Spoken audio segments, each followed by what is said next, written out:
Je crois que je peux parler aux arbres. Je sens que je peux comprendre ce dont ils ont besoin, ce que nous devons faire pour eux.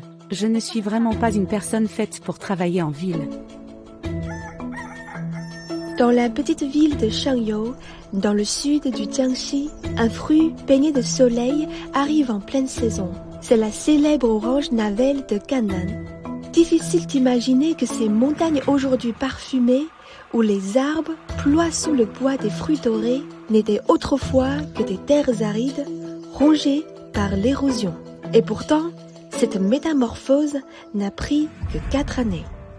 Ici, c'était un massif complètement dénudé. Quand nous avons commencé à l'aménager, le plus difficile, c'était quoi? C'était toujours l'érosion. La terre n'était que du sable, sans structure. Elle s'en allait au moindre orage, et il y avait des trous partout. Chaque fois qu'il pleuvait, je ne dormais pas. Je pensais seulement à la façon de réparer tout ça. Nous avons utilisé des pelleteuses et des bulldozers pour modeler la montagne en terrasse. Nous avons créé des bandes de culture, semé des engrais verts, planté des graminées pour retenir le sol. Nous avons drainé, canalisé l'eau, puis replanté. On a travaillé dur, vraiment très dur. À ce stade de ma vie, réussir à cultiver une surface aussi vaste, ça me touche énormément. La première année a été cruelle, des trous partout. Au moindre orage, nous devions intervenir en urgence.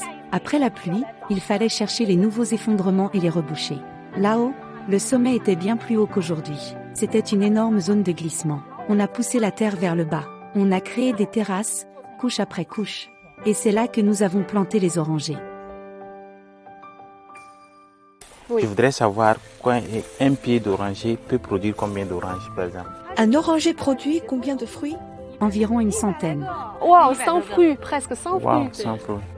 Et il y a combien d'arbres dans le verger? Plus de 50 000. Maintenant, nous sommes en pleine récolte. Cette montagne produit environ 250 tonnes cette année. À pleine production à l'avenir, si chaque arbre donne 50 kilos, cela fait 2500 tonnes, ce sera génial.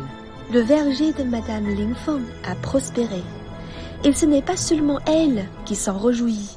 Les habitants des environs partagent aussi cette joie. Nous voulons offrir du travail aux femmes plus âgées du village. En temps normal, une trentaine de personnes travaillent ici. En période de récolte, jusqu'à 70 ou 80. La plupart sont des femmes restées au village qui s'occupent des enfants et tout. Elles travaillent près de chez elles et nous payons le 15, toujours à l'heure. Avec un emploi stable, elles sont vraiment heureuses. Se promener dans le verger donne un vrai sentiment d'abondance. Oui, regardez nos tantes du village, elles se lèvent à 6 heures sans jamais se plaindre. Hier encore, nous avons travaillé jusqu'à la nuit. C'est la saison des récoltes, tout le monde est ravi. Goûtez. D'accord. Rien qu'en la coupant, le parfum se répand. Merci. Alors? Tellement sucré. Et encore un peu fraîche du matin. Un plein de vitamine C, de quoi illuminer la journée. Oui, revenez l'an prochain. Des montagnes nues au verger luxuriant, de l'érosion à la renaissance. Chaque orange qui mûrit ici porte non seulement la douceur d'une récolte abondante, mais aussi la chaleur d'un territoire reverti et d'un avenir rural qui s'éclaire. Dans 3 ans, ces vergers entreront en pleine production. Et sur cette terre réveillée, d'autres promesses, d'autres parfums de soleil continueront de grandir.